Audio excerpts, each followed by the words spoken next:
whose heart's been broken by a love, by a loss, sometimes a win. I gave up on thinking broken hearts get mended. Hey, everybody. Welcome to One Single Choice, Episode 2. Can you believe Episode 2? I'm so excited, and I know I use that word a lot, but I got to tell you, the feedback from Episode 1 has been so good that it just makes me want to get back in here and keep going. And I'm learning a lot more. Seriously, this has been a learning process, mostly trying to figure out all the technical side of podcasting, how to edit, how to add music, the intro, the extra. And the one cool thing that I'm finding is on Spotify, you can start to interact with your listeners, and I'm going to start using that. I'm going to start with this podcast, this episode, actually using that interact feature. You can ask questions, you can do polls. It's really cool, but it's also a way for me to figure out, what's going on with you guys? Like, what part of episode 1 did you feel? In your own story. I got a couple of messages from relatives, of course, because, my listener base is going to start with my friends and family, those who are listening, saying, you know what, I can relate to that. I can totally relate to that. That was me. Well, now, for those of you who are listening and you're not in my family or in my immediate circle or whatever, you can interact with me as well, and we can come up with some new stuff to talk about. So that's exciting to me. But I wanted to start this episode off. We're going to get more into feedback because I got to tell you some hilarious stories. Before we get too far into this, I want to give a big shout out to Diane Richardson, who is the singer-songwriter of the intro. She wrote this song, I Could Get Lost in Your Eyes. I hope that's the name of it. I Can Get Lost in Your Eyes. It's so good. This song is so good. Now, in episode 1, it was pretty raw. It was like her first recording of it. And in this episode, she sent me a new copy, said, here, use this one. And I'm happily going to use this one. I like them both. I mean, I really liked the raw sound on the first episode, but I really like this new and improved and edited version as well. So I'm gonna I left it on a little bit longer in the beginning because I'm learning how to do it, y'all. And I'll leave it on a little bit more at the end. But her name is Diane Richardson. Look her up because her music is so good, and she's an inspiration to me because she actually is successfully single, and she does music, and she writes her own stuff. She's retired, but she's got a life that she's created for herself that is successful. And so I'm going to be interviewing her soon. Hopefully sometime coming up in November, I'll be interviewing Diane for the show. But so big thanks to her on that song. I really, really like it. I hope y'all do too. Okay, so let's get into some of this feedback because, I seriously heard from a lot of people that were very, oh, Sam, this is great, and we like it, and keep it up, good work. And then I got some messages. Now, I have been promoting the show on TikTok and Instagram and Facebook, just going out there saying, look what your girl did, interact, go there, listen to it. But apparently it's fallen into some other hands, and it's so funny. I am getting messages saying, oh, you don't have to be single, honey. I'll take you out. Give me a call or DM me. I'm getting these DMs, and you know how you have to accept the DMs as they come in? Well, I don't know exactly what they're trying to say. So, and I don't know who they are. So I am trying to interact with some of them, and oh, it's funny. I've had to go through and block a few people because they're like, "You don't have to be single, sweetheart. I'll take you out." I'm like, did I sound desperate in my first episode? Because the whole point of the podcast is happy, being happy with where I'm at. I'm not desperate. I'm not looking. I'm happy right where I'm at. It's called One Single Choice, not, single and looking or whatever. So big thanks to you guys who have sent those offers in, but not looking. Thank you though. So I also got a lot of feedback from people who kind of offered up some more advice on, or not more advice, but gave me more examples of biases.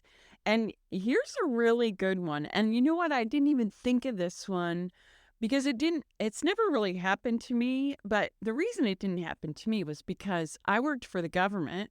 So I was always backed by someone, like the government backed me up.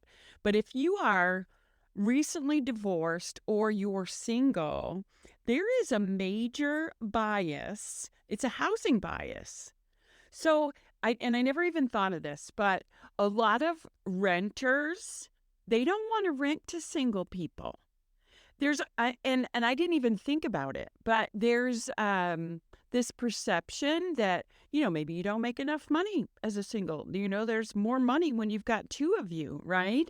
And then the party aspect. Oh, you're single and you're going to party. Oh, well, they don't know me very well. But yeah, that's a huge bias that I never really thought about. But, they do go after, when you do fill out applications to rent a place, a lot of them use a credit score and they ask for your income and all that stuff to make sure that you're able to pay for it. That's understandable. I'm sure they would do that if you're a couple as well. But when you're a couple, do they dig as deep? I mean, this is something we're going to have to look at. I'm also going to add a question into the Spotify. So if you guys follow me on anything other than Spotify, I'm going to ask that you go over there and follow me on that because I'm going to ask some questions and I really want your advice on this whole bias issue. What are some other biases against single people? And that's a hard one, that one, because I didn't have any trouble, but like I said, I had a whole company backing me up. But have any of you had trouble with getting into a place after your divorce? I'd like to hear more about that one. And then I got a little bit of feedback on people who said that their families, it was kind of pressure for them to settle down again. Like, you're single, you shouldn't be single. And so there was a lot of pressure there. And I can understand that pressure. There are times when, or there have been times when people have said to me, so are you seeing anyone? Are you dating? What's going on there? And I don't mind people asking me, but when it's the same people asking over and over and over, it's like I want to wear a sign that says, no, not seeing anyone. Yep, I'm okay. I'm happy. I get it that a lot of people just don't understand that.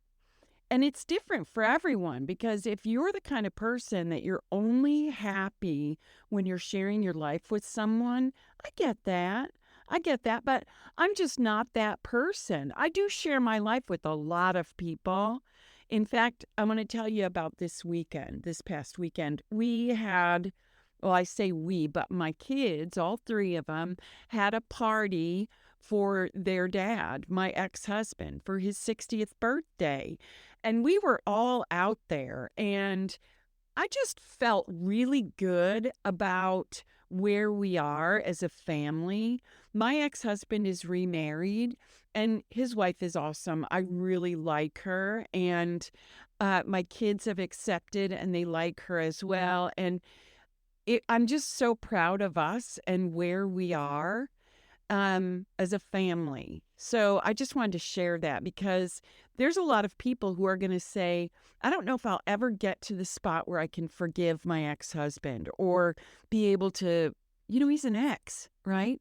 The whole stigma on that is that you don't get along, that you resent the ex, you despise the ex, whatever. There's no way you can be friends. Well, we can. And we celebrated his 60th this weekend. And I'm just really proud of that dynamic that we have as a family. And honestly, you may never get there. I get it. You might never have a relationship with your ex-husband like I do with mine, and that's fine. I know for a lot of you that it's not something that's ever going to happen. We just got pretty lucky. For one, we're a military family, so we always had that, that going for us. But also because of I think because of our kids and because of the dynamic that we have such a close family anyway, that it's just a lot easier for us to be able to interact. We actually we celebrate holidays together and big events together, just because it started out for our kids, and now it's for our grandkids. We want them to be able to see that. It's not going to happen for everyone, and I totally get that. But I guess it all depends on where you are and actually how your story ends. There was a few other biases that came up. One of them was, the limited tax breaks that you get when you're single. And this one, I started looking into it today. I was going through some tax breaks, and this is really such a gray area as far as being coupled or being single when it comes to taxes, because it's going to be based on so many other factors that it's hard to just target it as single. The one thing that we can discuss about in this area is insurance. So if you look at the insurance premiums, especially health insurance premiums, when you're single, you're paying a little bit more. And we can break that down. You can break that down to different companies, whatever your insurance company is, your health insurance company. But across the board, you see spikes in health insurance for single people. And a lot of it is just, maybe when you have a family, you're focusing more on your children's health. And so you got that stuff going. And when you're single, you've got yourself. And some of those procedures and things that we do as singles, they might, cost a little bit more. I'm not sure. I don't know where the breakdown is in that. But when I was looking that up, that was one thing that stood out to me, was that as a single person, your insurance premiums are more.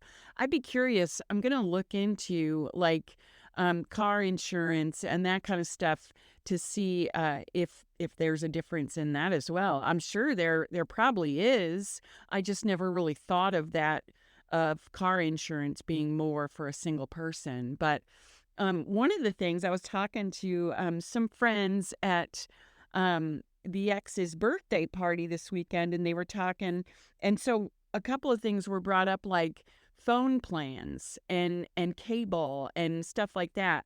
Well, when you're single and you have one single plan for your cell phone, you get a discount for extra lines in there. So you are paying less if you are a couple and you have two phone lines instead of just one cell phone line, if that makes sense. So there's that going on too. So there's so many biases. So I'm going to ask you guys, when you look at the poll for this podcast, this episode, that you add some other biases in there. What are you seeing?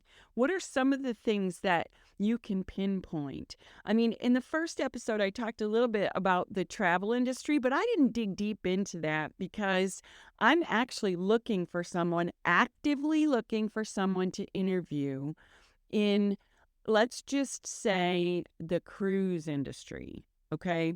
Only because for the last couple of years, I've gone on a couple of cruises.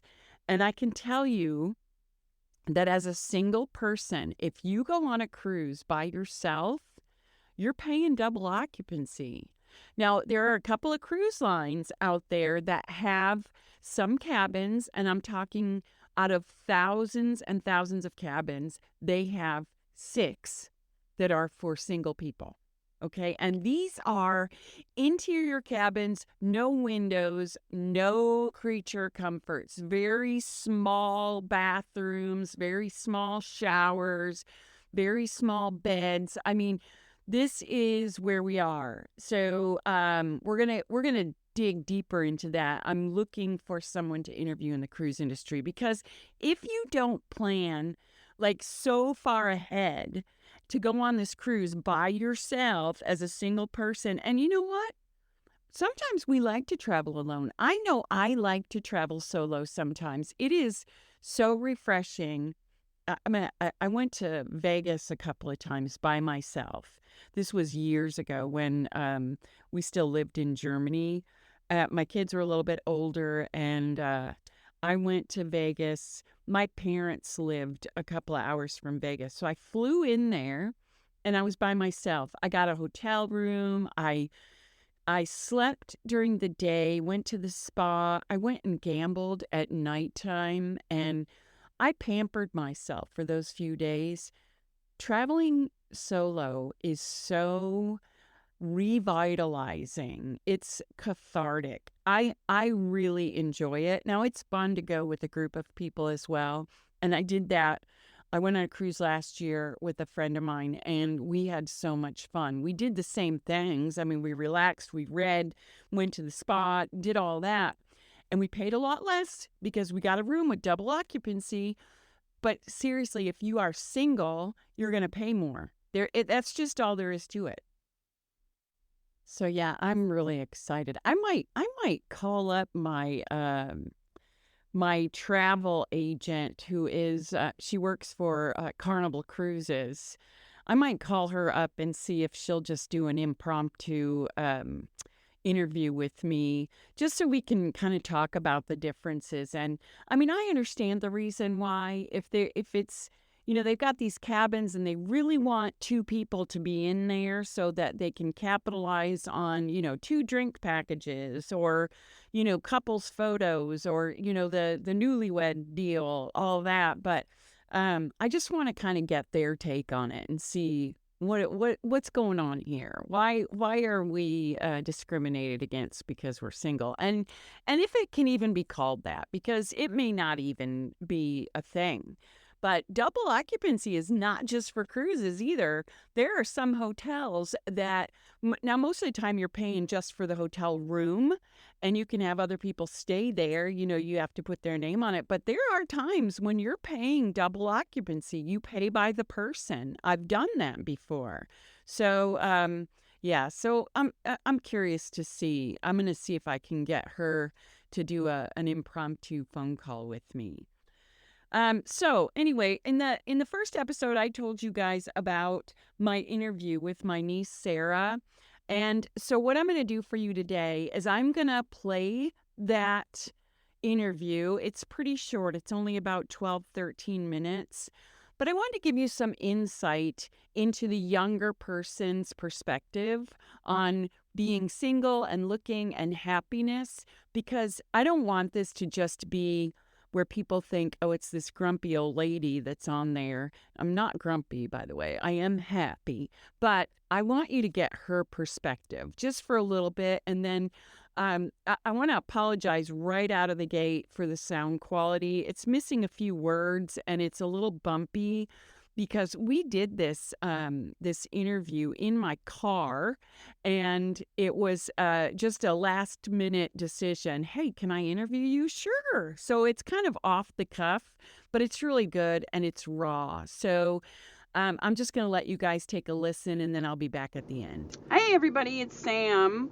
Welcome back to One Single Choice. This is, I don't know what episode it is because I'm not recording these in order. But thanks for showing up today. Hope everybody's doing really well at the end of summer, heading into the fall. My favorite time of year, where things, everybody says springtime is the time. Everything comes to life again, and everything's really exciting in the spring. And it is. I'm not taking that away from people. But to me, fall is so much more exciting. You got so much to look forward to when it comes to the fall, don't you? I mean, I live in Texas, so for me, what I look forward to is being able to wear a sweatshirt again. You know, it's one of the most exciting things to me is being able to wear jeans and a sweatshirt and not sweating to death. Anyway, as promised, I told all of you I was going to start doing some interviews, and I was going to interview people on, just a little bit about their journey, their single journey. And with me today, I have my niece, Sarah. She is 22 years old. She's just recently graduated from college, like in May, right? Yep. Yep, she just recently graduated in May with her bachelor's in veterinary medicine. So she's got that little credential under her belt. Welcome, Sarah. Thanks for coming today. Thank you, Sam. I'm so excited to be here. Me too. I'm really excited to talk to you because, when I started this podcast, I was going to do it and kind of focus it on people my own age. And then I thought, no, because I know that everyone struggles with relationships and, whether or not to, I'm not in a couple or I need to be coupled. So let me ask you, you are single. Yep. Okay. Are you actively dating or looking? I'm casually looking, but not super hard right now. Okay. Just kind of taking my time, seeing what's out there. Yeah, not stressing about it. Not trying to stress about it right Good now. girl. But I have in the past for sure. Yeah. So tell me, can you give me any kind of like an overview of your dating past? What kind of guys do you look for? Do you look for the same type of guys, or what kind of history do you have with dating? Yeah, I do feel like I tend to go for the same type of guy. They always end up being slightly awkward, which is not my favorite, but it's always how it ends up being. But yeah, it's just not very good luck. Lots Yeah. of dates that just go nowhere. You using like a dating app, or do you just want it to happen organically? I mean, I know it's hard because, that's another thing, and that's a whole other episode in itself, is where do we meet these guys, right? Do we go on Tinder? I mean, I'm not a fan of Tinder, but I know there are a lot of people who are. Do you do that? I would say I do use Tinder and Bumble. I think everyone would prefer it happen organically, but sometimes it's just not always Yeah. the most realistic, especially I feel like in this day and age. Yeah, true. There are some safety factors to going on an app where you can kind of look into this person a little bit before you meet them. So it's not a terrible thing, I don't think. Right, definitely, because usually you can get, at least their first name, sometimes their last, Yeah. and be able to, make sure that they're not completely crazy. Exactly. Like the Tinder swindler. Did you ever see that? Yeah. That's pretty out there. If you guys haven't seen that, it's a documentary. I think it's on Netflix or something, but it's called The Tinder Swindler. But I mean, there are pros and cons to any of that. But so you're still looking, but do you put any kind of pressure on yourself? Like, here it is another weekend and I don't have a date. Is that something that makes you feel bad, or have you kind of just kind of are waiting for, the right opportunity or the right time? At this point, I feel like I'm really mostly just waiting. I do find myself liking to just talk to people, even if we're not meeting and going on dates. I like to just have somebody to talk to, and I think that's definitely something I need to work on, because that's still, a form of validation that I need to find within myself, I think. Yeah, and absolutely. Not through other people. However, I don't tend to find, like, if I don't, if I have a free weekend and I don't go on a date, it is what it is. Yeah, it doesn't stress you out No. anymore. So Sarah and I had a little conversation before the podcast where we were talking about, like, she's not gonna change herself at all to find Mr. Right or the next date or whatever. She's gonna be her complete self. Excuse me. So there's no surprises later. Do you feel like that's helped you, or has it kind of slowed down the dating for you? I think it's slowed down the number of people, but I do find that like the quality of the people I do find that stick around once I do show my true self, are much better and much healthier people for me, and people that I actually more want to be around rather than just somebody to talk to. Yeah. You know. Yeah. Well, that's good. So, do you see yourself? So, part of this, the whole idea behind this podcast is making the choice to remain single and being okay with it. So, what kind of plans do you see for yourself? Do you see yourself eventually being married, settling down, having children? Do you see yourself like that? Or are you more of a, if it happens, it happens, I'm going to go the career route? I mean, love is beautiful. I think I would like to one day be married, but however, I want it to happen naturally. I don't want to rush it. I want it to happen when it happens because I want to have one good love and not be jumping around people, or I want to find the one person that I'm actually meant to be with, and if that takes 40 years, it takes 40 years, but hopefully not 40 years. Yeah. Yeah, don't carry around all the pressure of it's got to happen today. And so tell me, what kind of things do you do since you are just now starting out on your own? You don't live at home anymore. You've got your degree. You're working on your career. What kind of things do you do to help fill in the void? There's not a huge void because you are still so young, so you don't have the memories of being in a long-term relationship for years and years. But what kind of things do you do to help get rid of the loneliness? Or what do you do for yourself to make yourself feel better about being alone? Yeah, I try to find like other meaningful connections that aren't necessarily relationships, with friends and with other people. And I try to, I'm still working on doing things on my own. I tend to be a very dependent person, but I want to be more independent and be more comfortable doing things on my own. So I really have been trying to do those things. And I think finding other meaningful relationships with other people has also helped me a lot. Because I still have that connection with somebody. It's just not romantic. And that's not, at this point in my life, it's not needed. And I, just want to take the time it takes. Yeah, that's good. So, do you spend any time like meditating on fitness? What kind of things do you do to make yourself feel good? Yeah, I like baths a lot. That's cool. I just recently moved and got a bathtub, so I'm pretty excited about that. That's awesome.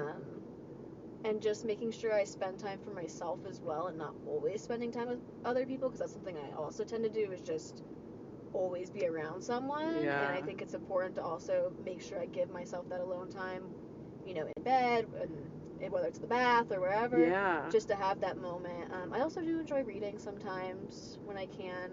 But That's good. I agree with you. I think alone time, when you can be comfortable with your own company, it makes you a better person even for your friends. It doesn't even matter if it's a partner, a couple. It's being a better version of you after spending some time alone. So I totally agree with that. And kind of going off that, I feel like working on your relationships with your friends can also help you be a better partner in the future, Exactly. So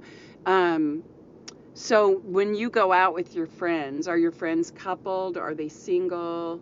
It's usually a mix. One of my friends tends to date off and on, and the other usually remains pretty single. Yeah. But yeah, right now we're all three pretty much single and Well, just living the single life. Well, that's good and fun. Mm-hmm. It's fun as well. Other thing that I wanted to talk to you about. Have you noticed, now that you're on your own and pretty much paying your way, that's life. You are an adult now, kid. No way around that. Mm-hmm. Have you noticed any biases, like single biases out there just in your day-to-day? Have you noticed any kind of bias when it comes to being single? Yeah, one of the ones I noticed is growing up, my mom would buy meal delivery kits. And when I moved out on my own, I started looking for ones just for myself and found that there is none. All of them, the lowest they'll come in is for people of 2. And for somebody who doesn't really care for leftovers or eating the same meal over and over again, it's not really like, something that I could consider for myself. That's even if it would be really interesting. helpful, Yeah, that's interesting. I never really thought about that. But yeah, I mean, that would be, there's biases everywhere. And when it comes to eating, that's another thing too, is, I've been single now for about 15 years, and there are restaurants that I would love to go to as well. And if you're not comfortable eating by yourself, that's a hard one. Mm-hmm. That is a hard one. So the meal delivery, that's a big deal. So yeah, the food thing, and a lot of the packaging when you go buy groceries, and I'll give you an example. I made chicken last night. I bought a pack of chicken and I made it for myself. Now that there was 6 pieces in there, I eat 1 piece of chicken for this meal. If I don't eat chicken for the next 5 days, that chicken's going to go bad. So I honestly feel that there are biases everywhere that aren't even recognized, right? Definitely. I would say grocery store is definitely a good one because everything comes you can't buy they need to make half loaves of bread for single people because I won't use a whole loaf of bread, and just little things like that that would make life so much easier. Yeah, well, welcome to my world. And although I see that you've probably got a great dating future ahead of you, just know that we have to stick together, us single people, so that we can change some of these biases and make the world just a little bit better place. So, Sarah, thanks so much for joining me today. Thank you for having me. I appreciate it. Your perspective is going to help a lot of people. And, I always say, just be fierce and do not lower your expectations. Mr. Right is out there. He's out there. Yeah, and you shouldn't be in any kind of hurry. You've got a lot going for you. So thank you very much for coming today, and we'll talk soon. Bye. Bye. See what I mean? The sound is not great, and it's missing a few words, but big shout out to you, Sarah. Thank you so much for being my very first interview. I thought it was a lot of fun. For all of you, my time is up for episode 2, but I want to thank you so much for joining me today. As always, it's been a pleasure. Please answer the question, if you're on Spotify, answer the question that I've dropped down below for you. That way I can interact a little bit, answer your questions, and talk about more biases on episode 3. Just remember, you're enough. Be fierce, my friends. See you next time.